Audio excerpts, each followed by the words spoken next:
Olen Henna Vasse, opiskelen Omniassa catering-alan perustutkintoa eli suurtalouskokki on tutkinnon nimi. Meille kuuluu keittiön töitä, käytännön töitä ja sitten on teoriaopinnot, 3 työssäoppimisjaksoa oman alan yrityksissä. Mä oon ollut 12-vuotiaasta asti suurkeittiössä töissä, eli mun mummoni on Amicalla ravintolapäällikkönä ja mä kiinnostuin sitten hänen kautta alasta. Ja Omnia mä tulin lähinnä sen takia, että mä itse asun Espoossa. Osallistuin kilpailutoimintaan Taiteen 2009 kilpailuihin. Ensin oli semifinaalit.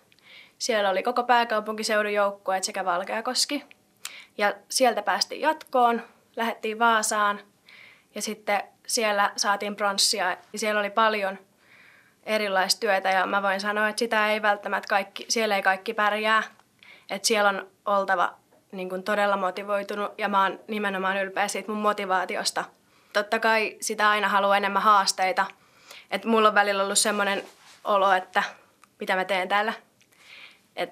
Mutta sitten meidän opettaja on onneksi huomannut sen aika hyvin, niin se on antanut mulle enemmän haasteita. Just taiteakisat ja sitten mä saan tehdä ylimääräisiä töitä, jos muita ei huvita. Että mun ei niin kuin tarvitse tehdä välttämättä aina mitä muut tekee. Että mä saan välillä tehdä eri juttuja, koska meidän opettaja huomaa, että mä kyllästyn muuten.